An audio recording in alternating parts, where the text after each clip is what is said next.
Débrief, ça y est, c'est enfin l'heure du débrief de la Saint-Express. Vous avez vu? J'ai même fait une petite déco là pour commencer à faire un peu plus pro. C'est de toute beauté. Donc, le débrief de la Saint-Express. Moi, je vais essayer de pas trop vous harceler avec ma course. De toute façon, si ça t'intéresse pas, t'as juste à faire pouf pouf et tu changes ta vidéo et t'auras pas à regarder. Mais je vais essayer de vous raconter déjà pourquoi j'ai fait cette course, parce qu'elle est arrivée dans un contexte un peu particulier. Après, je vous raconterai un peu l'avant-course, même si je vous ai déjà un peu fait des stories dessus. Je vous raconterai ma course et ce que j'en ai pensé au final et pourquoi c'était une course vraiment particulière. Ça va être bien. Ça va aller très bien même. À la base, en fait, c'était pas du tout une course que j'avais prévue. Et en fait, ça devait être quoi, 1 mois avant, 3 semaines avant la course. C'était un lundi, j'étais dans une journée, mais j'étais trop en down. Certains sauront pourquoi. Mais vraiment, c'était une journée de merde où j'avais pas le moral. Ça faisait longtemps que j'avais pas été dans cet état. Je suis allé sur le site, sur Facebook, sur Copain Parisien. Copain Parisien, c'est une pépite. Il y a des trucs incroyables dessus. Bref, Copain Parisien. Je vais sur Copain Parisien. Et là, je vois quelqu'un qui fait une annonce pour revendre son dossard pour la Saint-Express. Quelqu'un qui s'est dégonflé. Mais je la remercie parce que du coup, moi, ça m'a permis de me dire, bon bah là ça va pas. Vas-y, prends ton dossard. Tu sais très bien que quand tu prends un dossard, tu vas mieux. Donc, j'ai pris mon dossard. Je peux vous dire qu'une fois que j'avais mon dossard, j'ai fait chier tout le monde autour de moi. Mais j'ai retrouvé le moral direct. Donc ça, c'était trop bien. Saint-Express, elle tombait 2 semaines après le semi-marathon de Boulogne. Donc au début, je me suis dit, tu vas y aller sans aucune préparation. Parce que je voulais récupérer de semi de Boulogne. Finalement, je suis tombé malade juste avant le semi de Boulogne. Donc j'ai pas pu le faire. Ce qui m'a permis de me reposer un peu malgré tout, même si le fait d'être malade ça m'a pas vraiment aidé, et de faire quelques sorties un peu spé à la frontale de nuit dans le parc de Saint-Cloud pour préparer un peu les conditions de la Saint-Express. Surtout qu'il a fait bien froid juste avant, donc c'était parfait. Et je suis très content d'avoir fait ces quelques entraînements. Je crois que j'ai fait 3 entraînements longs de entre 15 et 20 km à chaque fois pour me faire un peu une idée du long et du coup de la Saint-Express. Et tant mieux parce que j'ai tellement été surpris que si j'avais vraiment rien fait, je pense que ça aurait été encore pire. Le jour de la course, bon, je vous ai déjà fait toute la story un peu sur le salon et tout qui était sympa. La journée a été infiniment longue parce que vu que c'était une course à 23h, et ben vraiment j'ai attendu comme un clampin toute la journée. L'après-midi j'ai fait une grosse sieste parce que vu que moi je suis un couche-tôt, c'est pas trop mon habitude de pas dormir la nuit. Et donc je voulais arriver en forme. Et arrive le moment du dîner. Alors là, c'était un peu particulier parce que c'est la première fois que j'avais une course avec un dîner à faire avant. Normalement, c'est plutôt le matin, donc c'est des petits-déj que je connais bien, ça, je sais à peu près quoi manger et tout. Par contre, pour le dîner, je savais pas. Donc j'ai essayé de manger suffisamment tôt avant, genre 3 heures avant la course, genre 18h30, 19h, 4h même, par rapport au départ. Et donc je me suis dit, je vais me faire des pâtes. Et là, arrivé au magasin, j'étais censé prendre mes pâtes. Et je savais pas pourquoi, elle allait pas me demander pourquoi. Finalement, je décide de prendre des gnocchis. À la boulette. Voilà, je prends des gnocchis, je sais pas pourquoi. Moi, je me fais une carbo, et donc je me fais un gros plat de gnocchis bien comme il faut. Ça dépasse tout ce que j'ai pu imaginer. Je me suis dit, vas-y, il faut que tu te cales parce que vu que tu vas avoir un gros effort de nuit, et ben pour éviter la fringale, il faut que tu manges quand même beaucoup avant la course. Ces amuse-bouches m'ont mis en appétit. Je pensais que 3-4 heures avant, ça allait.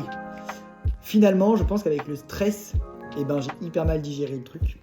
Et donc je suis arrivé sur la ligne de départ en sentant que j'avais encore le ventre rempli, limite comme si je sortais de table.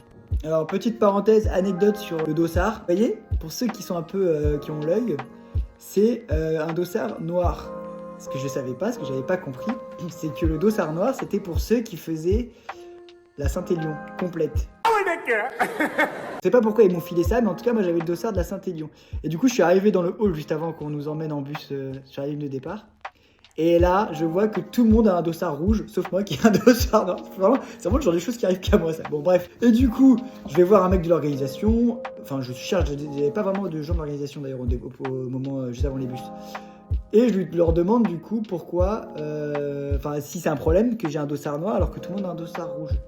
Et on m'a pas répondu. Donc en fait jusqu'au moment du départ, Et je ne savais pas si j'allais pouvoir, si ma puce allait bien être repérée pour la Saint-Express parce que j'avais vraiment un dossard Saint-Élion. Donc vient le départ et là moi je suis arrivé quand même pas mal dans les derniers, parce qu'on était plein de bus qui partaient, donc je suis arrivé dans les derniers, donc je me retrouve quand même assez loin sur la ligne de départ par rapport à pas mal de monde. Il y avait vraiment, je pense qu'il y avait bien 1500 personnes devant moi. Ça fait beaucoup là, non? Donc il y a le départ qui est lancé et en fait pile poil au moment où c'est à moi de partir, il nous bloque pour faire des vagues en fait. Et donc finalement je me retrouve au tout début de la deuxième vague. Ce qui était très cool parce que du coup il y a eu des petits moments d'attente, j'avais l'impression d'être un peu tout devant de la ligne, voilà, donc c'est sympa, il y avait des supporters qui nous chauffaient un peu et tout. Et finalement on n'est pas parti du coup à 23h comme prévu, on est parti à 23h10 et on est parti. Et alors là c'était hyper marrant parce que j'étais dans une vague, je pense par rapport aux gens qui s'étaient mis là étaient globalement un peu moins bons que moi. Et donc en partant, on est deux à partir à... je pars toujours un peu vite, mais je suis parti à 4,30 du kilomètre à peu près, à 4,30, 4,45. Et on est deux à partir et on se retrouve tout devant avec le quad qui nous accompagnait au début. Et du coup c'était hyper marrant parce que j'avais vraiment l'impression d'être dans le... en fait en tête d'une course quoi. Donc pendant bien 5 km, 4-5 km, et on se retrouve tous les deux devant à courir en se disant mais qu'est-ce qu'on fout, il y a un problème, on va trop vite machin, parce que personne ne nous suivait quoi. Mais bon, c'était assez rigolo. Donc le départ est lancé, jusque là pour l'instant je me sens plutôt bien. Les 3 premiers kilomètres sont très plats. Et là on arrive sur la première côte qui se passe plutôt bien, je me mets à mon rythme, je me sens bien. Et on commence à remonter du coup les premières personnes. Et en fait c'est là que ça a été un peu chiant finalement d'avoir été dans la deuxième vague, c'est que j'ai vraiment passé ma course à remonter tout le monde. Parce qu'en fait il y avait quand même 1500 personnes devant et finalement sur les 1500 statistiquement j'en ai remonté quand même pas mal. C'est un Guidon qui va faire le coup du siècle. Il est passé. Il y a même des endroits d'ailleurs où ça faisait des entonnoirs et donc vraiment on était à l'arrêt complet. À partir du 5e kilomètre, je sens quand même que mon ventre, là il commence à me faire des misères, il y a un truc qui va pas. Je dis simplement c'est bizarre. Première chose bizarre. Deuxième chose bizarre, je trouve ça pour le moins bizarre. Et du coup, du 5e au 10e, c'était un calvaire. Mais vraiment, je n'arrivais pas à avancer, j'avais mal au bide. Ah, j'ai envie de crever! Putain! Un calvaire, je me dis mais putain, mais si c'est ça du 5e au 46e kilomètre, mais ça va être une putain de torture quoi. Je me dis oh là là, le temps va être long, qu'est-ce que je fous là, il fait nuit, tu vois rien. J'étais vraiment pas content au début en disant putain, zéro plaisir quoi. Alors je sais que j'étais pas venu pour le plaisir pour cette course, mais à ce point là quand même c'était rude. Et donc jusqu'au 10e kilomètre, donc après dans la descente de la deuxième côte à peu près, là je me sens mais pas du tout bien, je m'arrête. Et là, la galette, tout ce que j'ai dans le ventre, là je vois mes gnocchis, je vois mon repas, je vois tout. C'était horrible. About a lap and a half. Oh, there you that's go. a great shot. Could we have had a warning on that one? Yeah. Oh, there we go. Les gens étaient bon esprit parce qu'il y en a pas mal qui ont pas arrêté mais au moins ralenti pour me dire est-ce que ça va, est-ce que t'as besoin de manger, on m'a demandé. Je leur ai dit non, faut pas que je mange là. Et en repartant je me dis bon tant mieux, ça va, au moins ça va passer le mal de ventre. Et en fait non, pas vraiment, c'est pas vraiment passé au début. Donc je suis reparti, j'arrivais pas à manger, j'arrivais pas à me renourrir et du coup relou parce que j'avais très peur d'avoir une énorme fringale qui vienne au bout du 20-25e kilomètre, tu vois. Et donc en gros jusqu'au 15e kilomètre, ça a été un calvaire. Et finalement à partir du 17e kilomètre, ça a été un peu la libération parce que d'un coup mon ventre s'est un peu amélioré et donc ça allait mieux, vraiment. We're back, baby. We're fucking back. We're back. Finalement, j'ai un peu l'impression que ma course, elle a vraiment commencé au 17e kilomètre. La partie un peu sympa d'une course, c'est toujours le début, où tu prends du plaisir et tout, tu kiffes ton moment, tu te dis c'est pour ça que je suis là, quoi. C'est trop génial! Et donc, surtout qu'à partir du 17e, on avait un peu passé le gros du dénivelé, et on entamait la partie du 20e au 30e, en gros. Ouais, même quasiment 40e, un peu moins, 20e au 30e. Et c'était une grande partie plutôt roulante sur route où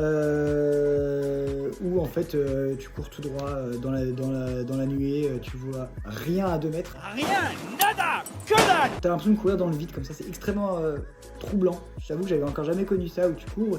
Et en plus, moi pendant toute la course, j'avais l'impression d'être oppressé par la nuit et par ma tenue qui était, je pense, un peu serrée aussi. Difficile de se mettre vraiment à mon rythme que je voulais. Je me suis mis à un rythme régulier, c'était mon but. Je me suis dit, bon bah voilà, ta course elle est foutue de toute façon. Laisse tomber, tu vas pas faire le score que tu voulais, le temps que tu voulais. Moi je visais, je voulais faire autour de 4 heures. Et en fait, j'ai complètement rêvé, j'ai fait beaucoup plus.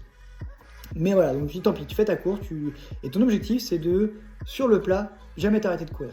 Dès que c'est plat ou même faux plat montant, tu cours. Je regardais même pas ma montre. C'est-à-dire que vraiment, je me disais, bon bah, tu oublies ta montre, que si tu commences à regarder la montre, le temps va être long. Donc je regardais pas ma montre et je courais random. Et je pensais courir autour de 5 minutes au kilomètre sur le plat.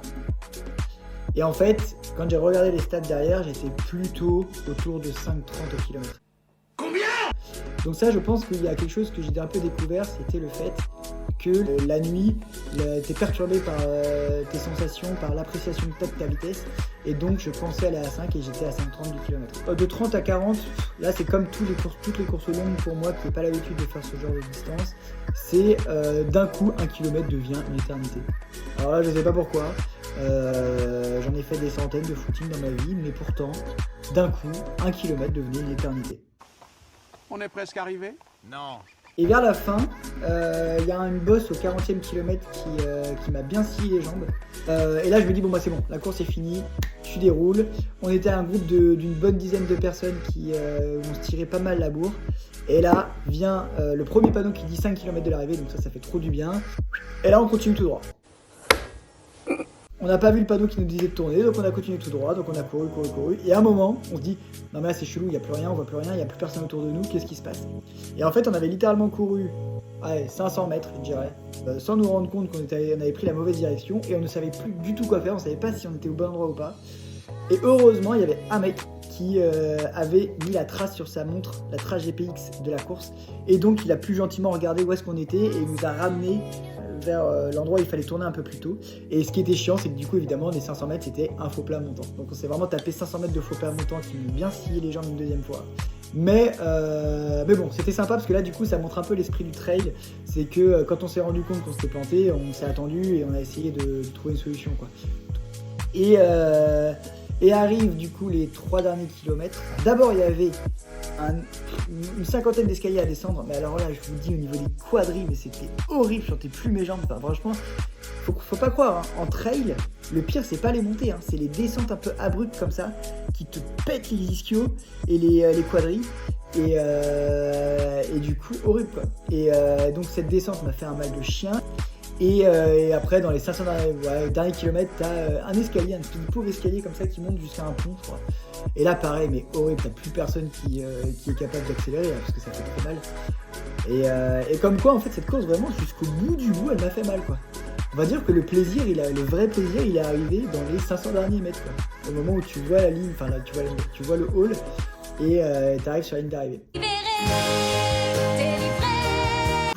L'arrivée sur la ligne d'arrivée, bah là c'est toujours pareil, c'est quelle que soit la course en fait, moi tu me fais faire un 5 km ou un 46 km, et ben je finis toujours avec une petite larmichette à l'arrivée. Je sais pas, je me dis c'est comme ça, c'est la beauté de ce sport, je sais pas, il y a quelque chose, t'allais te dépasser, alors ok ça s'est pas passé comme prévu, j'ai pas du tout fait le résultat que je voulais, mais bon, j'ai fait cette course, je l'ai faite, je l'ai terminée et je pourrais la cocher et plus tard dire à mes enfants, bah voilà, j'ai fait cette course, j'ai fait la Saint-Express, un jour papa il est allé à 23h faire une course de nuit pendant 4h30 et il a souffert mais il a adoré. Voilà, j'espère que ce petit débrief vous a plu. C'est nul! En tout cas, j'ai gagné ma petite médaille finisher. Et là, j'ai découvert un truc, je comprenais pas pourquoi, vous voyez, il y avait un petit trou, et il y avait un petit anneau comme ça. Et en fait, j'ai vu ça sur une story qu'ils ont fait. Tu peux enlever la partie intérieure de la médaille pour en faire un porte-clés. Voilà, mais moi j'ai pas envie, je préfère la garder en mode médaille. Allez, fin de la vidéo, et moi je vais manger parce que j'ai la dalle. Ah, je n'en peux plus, je suis en bout du rouleau, j'ai envie de rentrer, me foutre ma servante et terminer mon saut. Dites-moi si ça vous a plu ou pas, ou si ça vous saoule. Allez, bisous, à la prochaine.